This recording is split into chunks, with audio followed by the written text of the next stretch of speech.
My name is Marnie Wooldridge, and I'm the director and writer of the upcoming episode that we're so excited for you to see. It is called Think Truth Today. It's a cast full of young adults and adults that are excited to press forward this message of abstinence, and we are raising the standard, and hopefully we'll reach hundreds and thousands of people stating that you too can abstain. We're going to give you tools, knowledge, and insight that you don't have to follow what media is saying, what music is saying, and maybe even what your neighbor next door is saying or doing. I live in Camden. I have an undergraduate degree in theater with the emphasis of strength training. I have my master's from Texas Women's University in dance with the emphasis of strength training as well. I've been writing plays off and on for years. I dance with a company in Houston, Texas called His Company International, and my heart is to use the arts, acting, singing, dancing, to bring forth positive messages that will make a change, not go against or not go with the regular flow of society, but to make a rebellious change in the positive realm. So we're excited about what's going to happen. We hope that you will tune in and learn and grow and see each series as we continue on. Thank you. As life continues, so do different wars. Some of our biggest battles have derived from religion, government, sex, and sexuality. We have national wars, governmental wars, policy wars, election wars over each country, to each state, to each city. Each war becomes more hostile with these same topics. Battles have been here since before creation. Today, one of our biggest battles that come to us in several different forms is sex. Sex is necessary for creation to continue. Sex was meant for the good of humanity, but just like anything else, it has its own precinct. Once this precinct or boundary is crossed, many end up overdosing. Without following the correct course of action, some fall into imprisonment and others receive the death penalty. Traditionally, in early American history, the home was the place where discussion of sex took place. And even then, the conversation tended to be minimal, usually a mix of practical, physiology, and moral instruction, grounded in religious standards. Today, in the 21st century, the actual discussion of sex is in the school system. Homerooms to the dining room table or TV is openly conversed without remaining in the appropriate precinct. The respect for what sex was meant to be for has been destroyed. Now we are reaping the penalty of broken boundaries, redefined sexual intent, early sexual freedom, which is now an oxymoron. We are sorry for over 100 years of breaking down morality in this country we call free. I am happy to be a guest. It has been a while since I have not been the interviewer. You've been working with many inner city youth over the past few years. Can you tell us about your outreach? What about your past journey inspired you to get to this point? Yeah. More and more with government policy, new laws for school, TV, and music, I was seeing the vast distance from what we were founded on to where we are now. For example, as a young man, he may like dolls. So instead of having someone guide him through those thoughts and help him into manhood, it is decided that he must have more female traits. So, hey, Ms. Grace, I didn't see you down there. How are you? That could get off track. Just because a girl is a tomboy or a male may have a few female traits doesn't mean we as parents stop raising them up in the way they should go. Or alternating their anatomy. Wow. It's real. We have like government and other factors just lead us astray. Mason, I heard you say at one of our last meetings that in your era, there were many challenges growing up. Yes, there were. Well, Prophet, let me clear something up. I was born and raised in Wilmington, North Carolina. And I was exposed to an environment that made me think the issues I faced only occurred as a black man. But that was all I saw and heard, so that was all I knew. That proves my point that we we always do what we see and what we're taught. So if we aren't taught to make a better choice, how can we possibly make one? Abram, you are correct. But there comes a time in a man's life when we must search out truth. And each of us know deep down inside when something is wrong. Age, growth, maturity help me see the issues of sex and the degrading of bodies crosses all borders, all colors, and all genders. So if we don't pay attention to truth, it's like our conscience becomes hardened to what's right or even what's healthy. And our brain becomes pruned and distorted and reshaped. Dr. Elizabeth, you're right. Which what started to occur in me, being raised with a single parent, two older siblings, finances was hard, temptation was stronger. Was strong, and then having a reading problem actually led me to being bullied. Wow, you have a lot of odds against you. I tell you, Pepe, the world became my role model. And because I wanted to fit in, I was trying to fit in. At that time, I still didn't know who Mason was. Wow, so with all that going on, I guarantee you ain't have to worry about pressure with girls or sex. Well, April, to have sex at an early age was popular among friends. So I thought the more sex, the more popular I'll be. Which we all know is a lie. I tell you, the pressure was there, and I was trying to make it to the top. Yeah. We know that most youth want to be popular, want to be accepted amongst their peers. We already know that. But even from what I hear you saying, the journey to get there has become so distorted. Well, excuse me again. I cannot let that one go. Go ahead, Dr. Elizabeth. Well, actually, thank you, Justice. You're so kind. Your statement is true, but each generation, the evidence is passed on from one generation to the other. So we have to be mindful.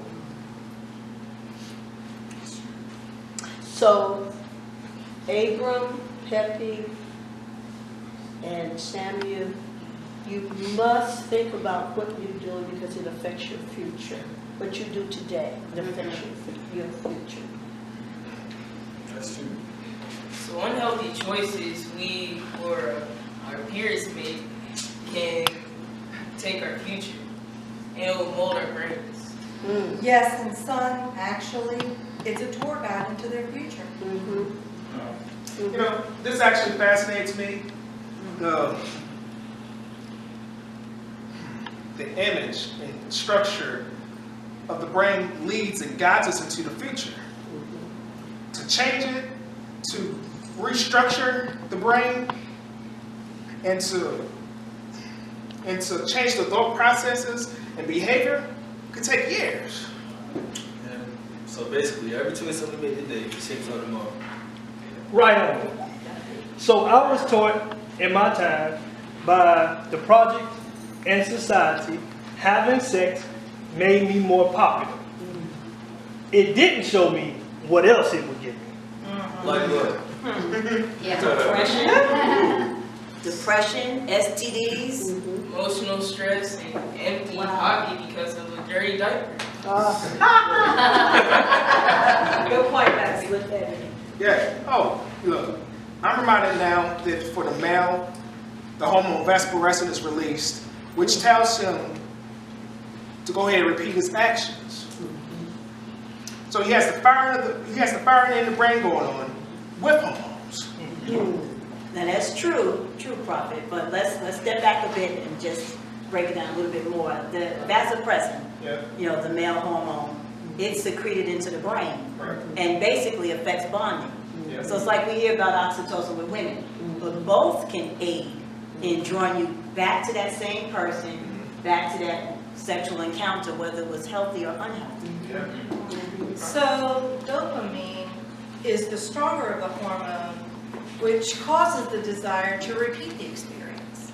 Well, whatever you do, dopamine is released if you enjoy it. It's a hormone released in response to that excitement, in response to that pleasure. You know, whether it's a risk you're taking, whether it's adventure, new things that you're getting involved in, y'all, even addictive drugs. Oh, well, see, like dope. Man, you gotta let you go, man. What I'm talking about. Hey, bro, man, I tell you, man, you are hilarious. Okay, so it seems like two brain events occur Here you go. with sexual experience. The desire for repetition of the act, bonding or attachment to the sexual partner, all because of the release of vasopressin, oxytocin, and dopamine. Well, this proves my point that sex is made for marriage, and it's not just a hookup society or generation. That's right. Dr. Elizabeth, Yes. my grandmother told me, once you open the door, you don't know what may come in. That's right. I would say this has been a great awareness since the 60s. The hormones just don't know if who you're having sex with is healthy or unhealthy. That's it. That's it, Samuel. Whether it's a healthy or unhealthy relationship, the hormones are released. Mason, would you say as a male that you were expected to have sex? How did you and others deal with this? Yes, it was expected. Because we had no role model, therefore my older brother and cousin became our role model. And they got their source of information from the streets. This is a continuous cycle unless it is broken. I see here that the influence to sell drugs and to do drugs had a great influence on your life. Indeed. I looked to what was popular and what society was doing to fit in. Little did I know that my hormones was training my brain to repeat all of the negative actions. So, how did the media and music world play a part in all this? Do you think music has changed over the years? I got to tell you this, brother. Rap music was my biggest influence in my day. I mean, like, Rum Shaker Man? Yeah, don't let me get up now. I know, man. Watching the ladies with the tight clothes actually programmed my head that it was okay, and basically led me into the clubs. Yeah. Now, the club scene taught me more about drinking, lust, and sex. Yeah. So Mason, from your era to Dr. Elizabeth's era, can you share what you think the biggest change has been in this topic? I heard Dr. Elizabeth in the back speak on modesty, one's attire from both male and female, but I see too many females that don't respect their bodies or their character like they should. Yeah. And then the music industry has changed greatly. Music is one of the arenas that strongly shapes our society. Every day, man. What has decayed and been destroyed that you think should be rebuilt? Somewhere down the line, media, music, videos, and magazines got control of our mind. And just as Abram stated, what we see, we do. Yeah. So our young girls and women have believed the lie. Yeah. Less is best. When you go into a grocery store now, it is expected to see magazines with almost naked women and articles that state 10 best ways to please your man. I don't want my daughter reading that. Well, in my day, you would have never seen that much skin. Dr. Elizabeth, I know a lovely, talented young lady who truly believes that she has to show cleavage in order to feel that she's attractive. Now, this is from the horse's mouth. She almost lives two different lives. Hey, Mason, now that you know, what could you have done? To the youth and to couples that are married and will be married, I would have stayed a virgin until I was married. I know now, I truly know now, that intimacy is much more than sex. Wow, that's right. That's good. Exactly. That's true. If we don't choose a positive direction and a positive support system, then we can easily be sucked into that wrong crowd or that wrong choice, like many people that I know have had known. Even though I might have to agree with Abram, there's a time in our lives that we have to make a choice, like Mason said. So we all should want to be healthier and living better quality of life. That's my boy. Hey, Pepe, what do you mean by that, man? Meaning just because our parents, and not saying mine, but anybody's parents or guardians, do the wrong thing, we all are given a conscience and should still do the right thing. This didn't just start going downhill with the millennials like us. This has been going on since before the Gregorian calendar was invented. Before the Jewish calendar, too. That's deep, man. So, boundaries can be healthy if taught right. And have been around before the Jewish calendar. All this is a bit confusing, but I know if we follow the right healthy guidelines, then you won't have to, go against these fighting off hormones, brain reshaping, and sex before marriage, and do the right thing. It's time to list everything. You're right about that. Yes, sir. You're so right. But we must wait and continue this to our next episode of Impact.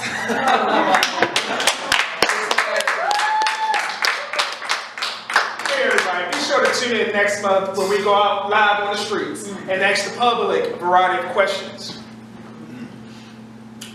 Oh, yeah. Be sure to text in your thoughts to 803-420-7578. And remember, keep it clean.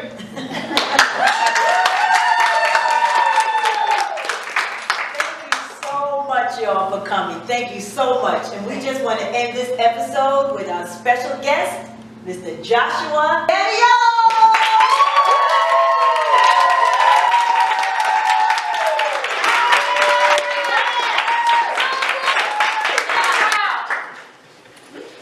So this is personal. It's real for me. A still story of ill glory where cards seemed to deal poorly. Because 3 months ago was my wedding day.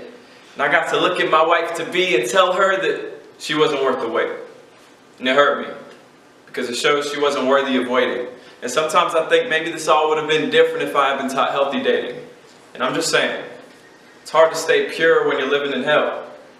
Where the media uses sex to sell us, no wonder that's where our thoughts dwell. Because everywhere I look, I see naked bodies. Fake hotties photoshopped to make us hate our bodies. Unrealistic standards higher than the ceilings, plastered over magazine covers with zero regard for our feelings. I may not have a rock-hard body, I may not be 100% defined, but at least I still have my mind. At least I know it's not about what I show, but what's inside. You see, we tell models and musicians to be more thin for the best shows. And then we wonder why our kids idolize people who show more skin and less clothes. It's gotta be because we no longer teach modesty. So the idea of covering up is going extinct like a politician with honesty. And guys, honestly, your masculinity is not dependent upon your ability to have sex with everybody you see. In fact, the real man is one of humility, who's willing to wait for his wife to be. But here's the thought. Maybe we would see less unborn babies perish if abstinence was something we would cherish. But instead we decide to make fun of people who wait till marriage. That's backwards. And I lack words for the guys that think that they have to sleep with everybody that they please, because it's almost a guarantee that at some point they've encountered a sexually transmitted disease, and no thanks, but I'll pass. I want a relationship that'll last, even if it means me being harassed. You see, I'm not perfect. I've made mistakes too. But I just want everybody to be able to look back at the decisions they've made and say that they've been made new. You don't have to do what's cool. You don't have to do what's relevant. We all can treat everybody like a jewel, and we could choose to be intelligent. You don't have to sleep around. You could avoid a pregnancy scare. You don't have to consider abortion as if that baby wasn't meant to be there. You see, I've slipped up too. But every single one of us can make a decision to renew our purity. You could set aside insecurity and pick up some maturity. The media is always going to push an unhealthy image of sex in order to sink the youth away. But each and every one of us can avoid making mistakes tomorrow if we think truth today. Amen.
Thank you, that was so nice.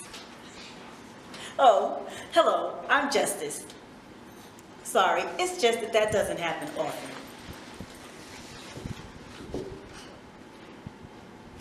And I'm Prophet. Excuse me one moment. I honestly believe that what you just did is like a lost art or a lost act of chivalry that truly needs to be recaptured. What? See, you're so used to it, you don't even know the good you did. And sometimes that's how it is with the bad that we do as well.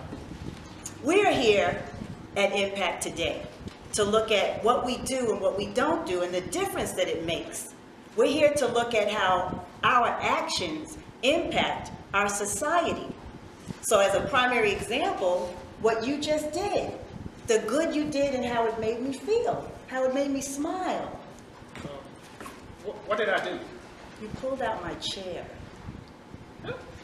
It may seem like nothing today, and to many women it makes them feel uncomfortable, but it goes back to what I said. It's like it's a lost art or a lost act of chivalry. Oh. You know what? I'm so sorry. I hear it. Wow. We already got a text. Okay. Okay, this young lady is saying that to her, it's like the man thinks that she's weak or not capable. You know, and it's just the opposite. You meant it as an act of kindness. Oh, to me, it's an opportunity where I can serve you. We both know that you're a very capable and successful woman, but it actually boosts my morale as a man to be able to help. For those of y'all who don't know, this is Justice. I'm gonna tell you a little bit more about her. She's a speaker and leader on the subject of sexual risk avoidance in Think Truth Today. She's one of the words out there in the streets, businesses, schools, and anyone else will have her to be able to discuss sexual risk avoidance. Thank you. I'm looking forward to this. Prophet, he helps us keep it real. basically from the streets, from the jails, but he helps us to bring in from the shadows and from what's behind the scenes. So I'm glad you're here today. It's an awesome thing to have him with us. He had an encounter that radically changed his life. Well, I'm glad to be a part and hopes to help as many individuals as possible. It's gonna happen. It's all right. I had an opportunity and it changed me. So I hope this opportunity I can give this opportunity and it helps as many people as possible. Yes. Hundreds, maybe even thousands. Yes. Everyone, please take the time and text in your thoughts and visit our website, www.thinktruthtoday.com. So let me explain to y'all that don't know about the texting. We're asking all to text in their thoughts and their comments to 803-420-7578. But keep it clean. So we, Impact, are here to take a warrior stance, y'all, on to sex or not to sex. When is it safe to have sex? When is it not safe to be sexually active? We're here to take a warrior stance to really talk about the power of healthy choices. Healthy choices today. Whether we make a healthy choice or not, it determines your today, it affects your tomorrow, it determines what's going on for the rest of your life. Justice, I'm here for many parents to question, how did we get here? When did something that was supposed to be good and shared between a husband and wife become a subject turned into leading the national conversation? I hear you. It just doesn't make sense. It's been a battle for years, and it's basically an attack on the family, on society at large, on the church. It's been a battle for so long, and once boundaries and healthy guidelines are removed, the inevitable is the opposite will happen. I believe everyone here would agree that the family, in general, is the best place for children to grow into maturity. Yeah. The social science behind this, about the benefits of the family for child development, it's outstanding. It's remarkable. It's everywhere. Wow. I think it's so much to think about.